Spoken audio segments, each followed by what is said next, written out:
Le circuit homme fort est une présentation de XPN, Discount et Ameublement Tanguay.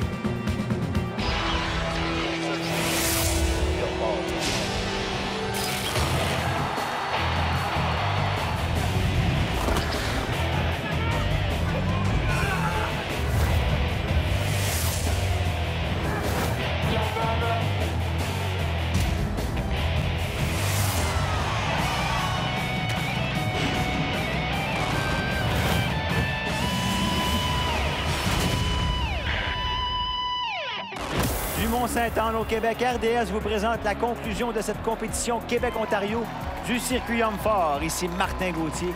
Et pour analyser l'action dans cette compétition, le spécialiste Paul Hall. Salut Paul. Salut Martin. Écoute, il reste 3 épreuves. C'est une rencontre qui a une certaine signification en fonction du championnat canadien qui va se dérouler en septembre, mais c'est surtout un moment où les athlètes peuvent évaluer leur performance par rapport à ce qui est attendu d'eux dans 2 mois et demi à peu près. Rodéo de Mont-Saint-Anne. Première année qu'on est ici, compétition sur le plancher même où normalement ce sont des taureaux, des chevaux qui affrontent les hommes. Aujourd'hui, c'est les bêtes contre les bêtes. On a des gars qui viennent de partout à travers le Canada, 12 des meilleurs athlètes ici pour performer devant la foule. On a 5 épreuves qui vont être quand même très lourdes, très difficiles, puis avec un plancher que normalement, c'est l'asphalte. On est dans le sable. On travaille donc vraiment comme des animaux aujourd'hui pour montrer que l'homme est supérieur à la bête. Ben Rockstar qui nous confie qu'en 2015, il a subi une très sérieuse blessure. Regardez bien la jambe de droite de Rockstar qui cède sur le poids et ça a été très difficile de se remettre de cette blessure. Ici Jean-François Caron, 7 fois champion canadien. Jimmy Pocket. Ici Nick English. Ben Rockstar, David Nollet. Carl Yahoo. Lance Lavalley. My name's Eric Rodenberg. Tim Côté, Yannick Chevanel. Philippe Lavoie, Gabriel Réaume. Vous écoutez le circuit homme fort. Circuit homme fort. Strongman Circuit. Circuit homme fort. Sur RDS. RDS. RDS. Ne faites pas ça à la maison. Troisième épreuve de cette compétition, c'est le méli-mélo. Et là, c'est un méli-mélo qui va demander énormément de force au niveau des épaules. Il y a l'axe d'Apollon pour commencer à 300 livres, le bio à 330 et ensuite l'haltère Louis Cyr, enfin l'haltère à 225. Lui, il est élevé. Et Yannick Chevanel devra montrer toute sa force contre David Nollet. Alors, c'est réussi.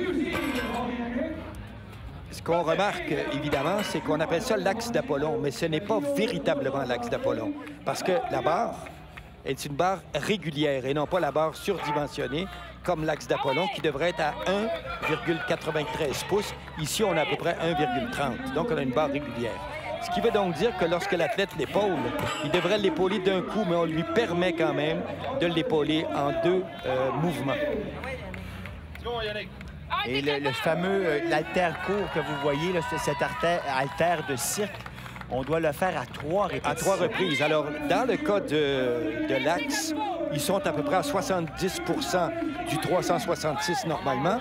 Dans le cas du log, donc du bio, à 330 livres, c'est nettement en bas du 375, qui est la moyenne maintenant pour les hommes forts canadiens. Mais dans le cas de l'haltère, qui doit faire 3 fois, 2,25, c'est pratiquement un maximum pour tout le monde, sauf Jean-François Caron et Jimmy Pocket. Et Chevanel qui a déjà terminé, a fait une épreuve en 6,83 et 2 épreuves réussies pour David Nollet en 29,40. Alors maintenant, c'est l'Ontarien Eric Rothenberg qui se mesurera à Tim Côté. Eric Rothenberg, à 6 pieds 4, il a un long chemin à parcourir pour se rendre au bout de ses bras. Tim Côté est un excellent développeur, donc il a une très bonne technique. Rothenberg, sa première épreuve est quand même bien réussie. Tim Côté ne devra avoir aucune difficulté avec le 330 livres, c'est fait. C'est fait, facile. Rothenberg a déjà un problème. Rothenberg, non, ça ne veut pas barrer. On doit barrer les coudes complètement. Voyons voir Tim Côté avec l'haltère. Bon, le placement est bon sur la nuque. Et on voit encore une fois Rothenberg qui a beaucoup de difficultés. Et voilà. Et Côté aussi a beaucoup de 2,25, comme j'ai dit, on est rendu dans les maximums canadiens. Wow. Alors, c'est Rothenberg qui se bat toujours avec le bio. Il lui reste du temps. C'est terminé, je pense, pour Rothenberg. Et on va voir ce que ça donne au point de vue du classement. Une seule épreuve en 5,71. Et Tim Côté, lui, je pense qu'il a réussi 2 épreuves, mais va y aller encore pour l'haltère. C'est pas terminé. Il lui reste du temps. Le fameux haltère cherche à basculer vers l'avant. Non, non, non. Et c'est terminé pour Tim également. 2 en 15,61, ce qui n'est pas mauvais, mais ça a été difficile. Ben Roxtall. Ben Roxtall qui récupère d'une blessure au genou droit. Oui, le revenant. Avec Carl Yelholt, son compatriote. Et là, on est avec des gens qui sont très bien classés au niveau ontarien, là. Roxtall avec Maxime Boudreau, c'est les deux meilleurs Ontariens, c'est-à-dire Carl Yelholt et Maxime Boudreau. Ken Roxtall, c'est l'ancien numéro 1 ontarien. Et lui nous revient d'une grave blessure. Grave blessure. Et c'est parti, Roxtall. Très bon au log. Bon. Oh, Yelholt qui éprouve des difficultés. Yelholt annonce qu'il aura des difficultés au championnat canadien si ces épreuves-là sont là.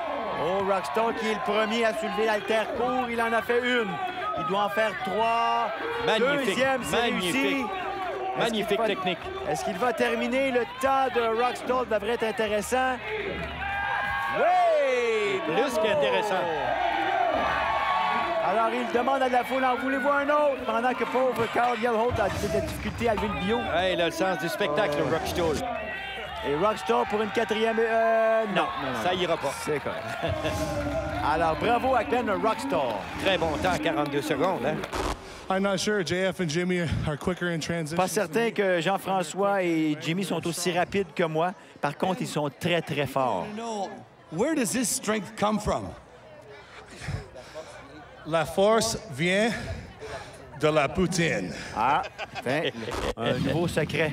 La force vient de la poutine. Je commence demain matin. Demain matin, je déjeune avec On ça. se met à la poutine. Alors, Jimmy Pocket, Jean-François Caron. Le temps à battre, c'est Ben Roxtall. Alors, Jean-François Caron est presque allé d'un seul coup avec l'axe d'Apollon, sans même faire un temps d'arrêt à l'épaule. 330. Facilement, des deux côtés. Et là, le fameux haltère. Alors, on rappelle que l'an dernier, Jimmy avait réussi 5 répétitions à une compétition internationale. Le temps d'arrêt en haut de Jimmy est un peu plus long que celui de Jean-François. L'arbitre est très tolérant dans le cas de ces levées-là. On voit que Caron n'avait peut-être pas maîtrisé la charge. Alors, la maîtrise. Ouais. Ça, c'est mieux. C'est mieux. Bravo. Jean-François Caron qui réussit. 5. Alors, son temps va être bon. Allez, Jimmy! C'est bon! Excellent! Oui! Et là, oh, Jimmy fait une petite parade avec 225 à bout de bras. 5 épreuves, c'est-à-dire les 5 étapes ont été franchies en 44-27 pour Paquette et 36-14. Jimmy, quand tu arrives dans un moment où tu compétitionnes contre JF, c'est quoi, la relation devient quoi dans votre tête? Moi, je veux gagner, puis que ce soit Jeff ou Carl à côté de moi, je vise toujours la première place. Moi, je suis surtout très fier de Jimmy parce que ma carrière achève. Puis Jimmy est rendu au niveau où ce qui peut venir avec moi dans des compétitions au niveau international. On peut compétitionner ensemble. Puis je peux vous garantir que tout le monde nous prend au sérieux. Le tableau, ce que ça donne, c'est Caron qui l'emporte et Roxtall est deuxième. Paquette, lui, s'est placé au 3e rang. Côté 4e, Nollet et Carl Yelholt terminent au 6e rang. Je m'appelle Carl Yelholt. Vous écoutez le Circuit Homme Fort en RDS. Le Circuit Homme Fort. Après la pause, allez voir l'épreuve des déménageurs. Restez avec nous.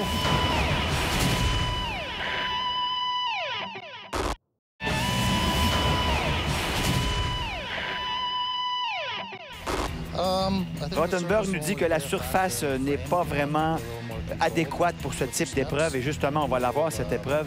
C'est le fameux transport du cadrage de bois.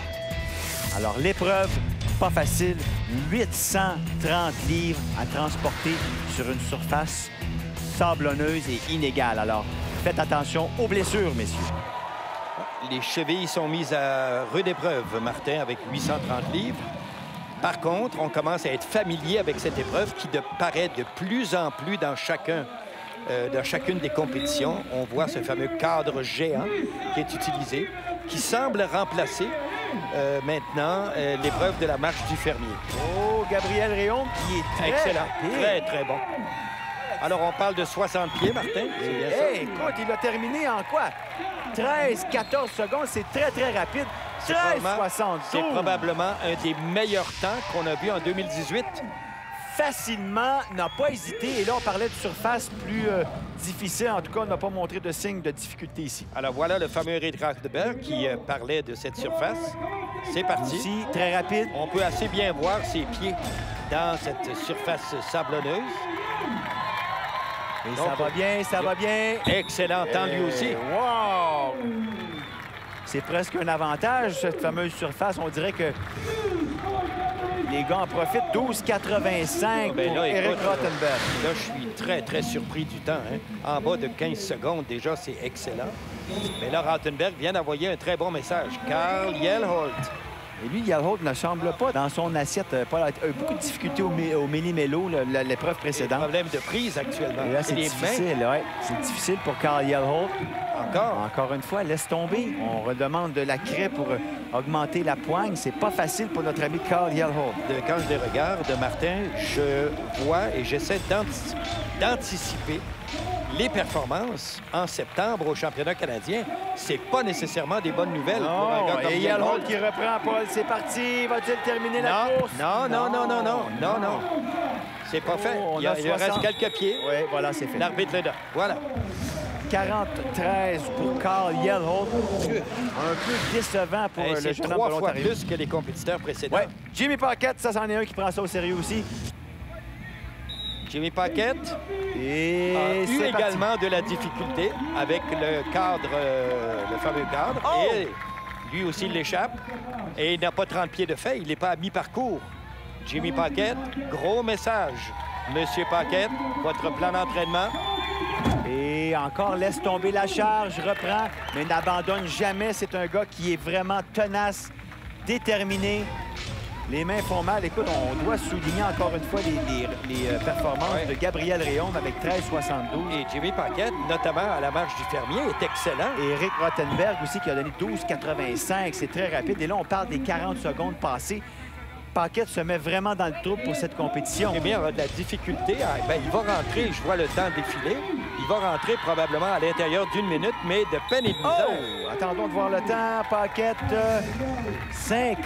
Oh, ça, c'est pas tellement bon pour Jimmy Paquette. Non. 5 épreuves, c'est suicidaire. Tu as une mauvaise épreuve et tu n'as pas le temps de te rattraper beaucoup, là. Caron qui est très bon en général à cette épreuve. C'est parti. Le temps à battre, 12,85. Il tient bon s'il ne laisse pas tomber. C'est très rapide. Il est dedans. Il est dans le temps. Il est dans le temps. Il est dans le temps. Oui, monsieur. Ça, c'est une belle performance de Jean-François Caron. 10,66. Très rapide. Digne du premier mondial l'an dernier. Premier mondial de sa saison. C'était quoi la motivation par rapport à ça?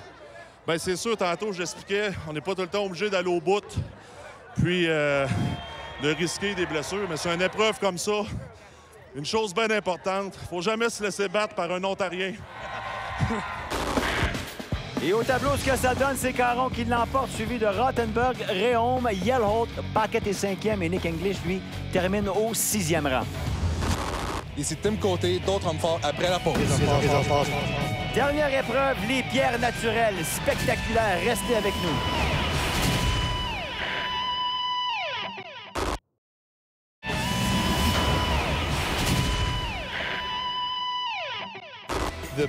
Et Carl Yelholt qui nous dit que c'est plus difficile un peu pour l'équilibre avec ces pierres qui ne sont pas parfaitement rondes comme on a l'habitude d'en voir. La distribution du poids n'est pas la même. C'est de bien placer ses mains. Il dit qu'il a un bon feeling lorsqu'il prend la pierre ou bien placer ses mains. Dès qu'il commence à forcer, il voit qu'elle n'est pas égale. Il change sa poigne et sa prise. C'est une bonne épreuve pour lui. Cette dernière épreuve, les pierres naturelles, il y a 5 pierres. Vous allez comprendre comment ça se passe dans pas long. 5 pierres, 245 jusqu'à 425 livres qu'on doit placer sur un podium. Et c'est Nick English qui va briser la glace. Il a été très bon aux pierres d'Atlas, je crois, au record canadien. Il a bien performé. Et c'est parti pour Nick English. Performance surprenante, d'ailleurs, à Alma de Nick English. Hein? Performance surprenante. Et maintenant, les pierres naturelles. La pierre naturelle, Martin, c'est une autre proposition. C'est un lever asymétrique. Et en plus de ça, Paul, il pleut. Alors, les conditions ne sont pas vraiment favorables. Quand t'es malchanceux, T'es malchanceux. En plus, on te demande de lever de la pierre de 400 quelques livres. Et là, il attaque Là, il est rendu à la 360. 360. Et là, c'est très difficile. Il faut faire attention aussi. On ne voit pas la table, les mains. Faire attention. On voit rien. Il ne voit pas la table. Il a un feeling simplement qui va lui indiquer que certains endroits, c'est dangereux parce que la pierre, avec ses saillies, peut blesser les avant-bras du leveur. Et là, en passant, pas de taquis. Donc, c'est des prises naturelles. Pas de taquis. Par contre, la dernière pèse 425 livres. Et là, English, je recherche juste un moyen de se prendre à la pierre et n'a aucune ressource. Alors, c'est 4 pierres en 34,52. C'est excellent pour le jeune Nick English.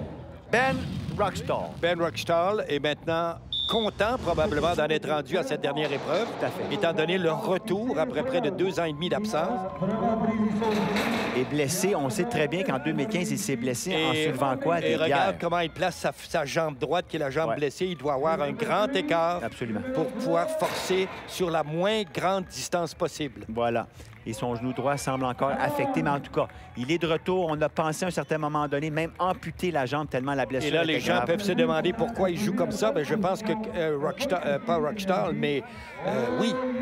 Ben Rockstall. Yelholt l'a bien dit tout à l'heure. Oui. Ça prend un feeling Pour la avoir pierre. la meilleure prise possible. Très difficile de placer la pierre, mais... Il a réussi. Il va réussir, bravo! Va-t-il réussir une 5e pierre?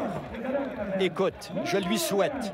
Mais 5 pierres. avec l'effort qu'il a fourni jusqu'à maintenant, Très, très difficile. oui, c'est 65 livres de plus que la précédente. Oh! Alors, c'est pas facile. Non, il en a assez. 4 pierres en 45,61. Ça le place tout juste derrière Nick English, lui, qui a fait le même nombre de pierres en 34,52. Carl Yelholt. Alors, Carl Yelholt, actuellement, va mettre en œuvre ce qu'il nous expliquait tout à l'heure sur la manière dont lui s'y prend. Hein, le feeling, la pierre est montée.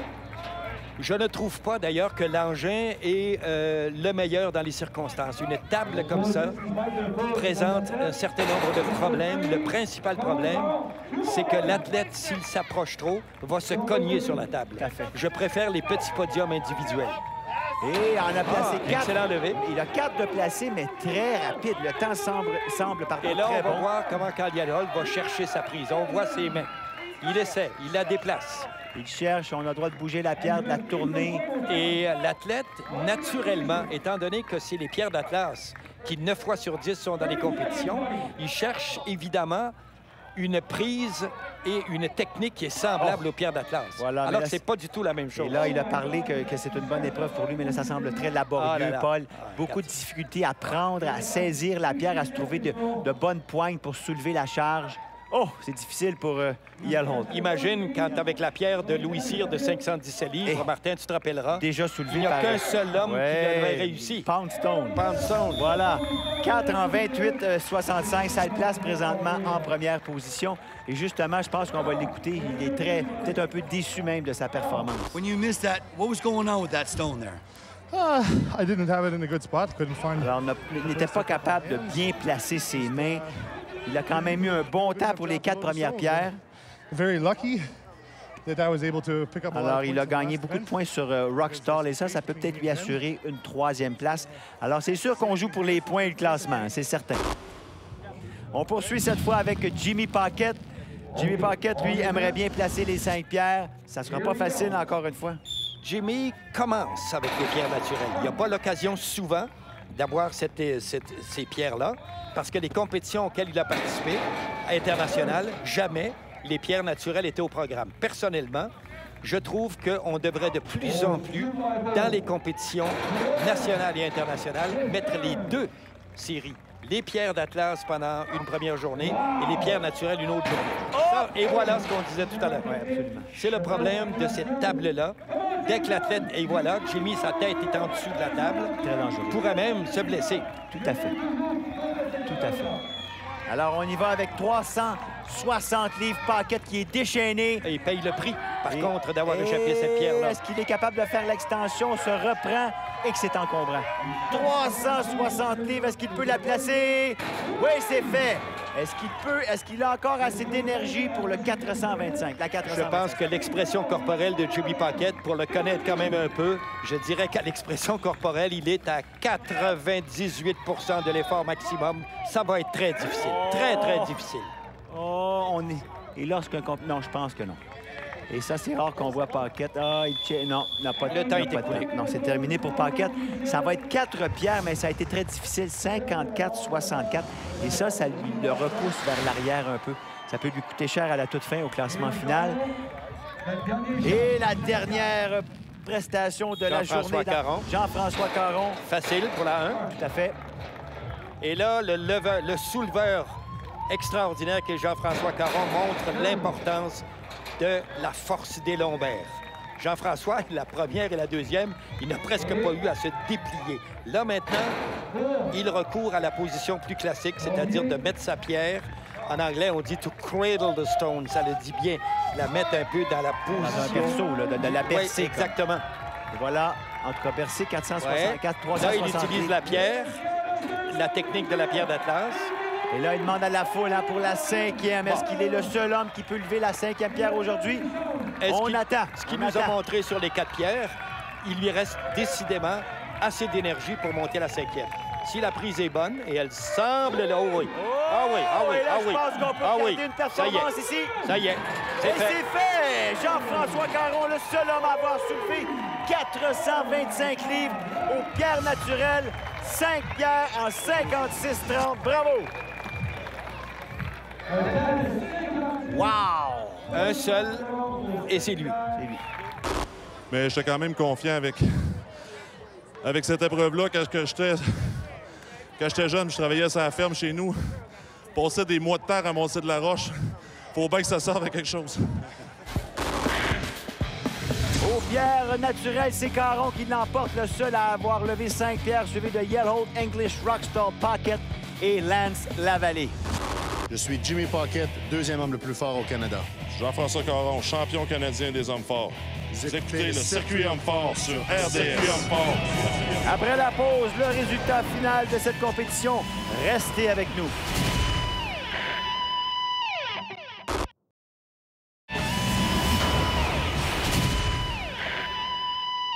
Et soulignons la belle organisation de M. Danny Boucher et toute son équipe du Rodéo de Mont-Sainte-Anne. Un travail fantastique et quel accueil! Et le classement final, c'est Caron qui l'emporte, suivi de Paquette en 2e, tout juste devant Yellowholt, Rockstar les 4e, English, Lavallée et Rothenberg est 7e. 8e place, Gabriel Réaume, Louis-Philippe Lavoie, Tim Côté, David Nollet et Yannick Chevanel, le 12e. Ici David Nollet. À la semaine prochaine pour d'autres hommes forts sur RDS. Le Circuit Homme Fort était une présentation de XPN, de Discount et Ameublement Tanguay. Quelle compétition on a eu aujourd'hui, Paul? Et ceci met la table pour la semaine prochaine, à l'occasion de laquelle les championnats canadiens 2018 tant attendus. En mon nom et au nom de Paul Hall, on vous remercie d'avoir été avec nous. On espère vous voir la semaine prochaine. D'ici là, soyez forts!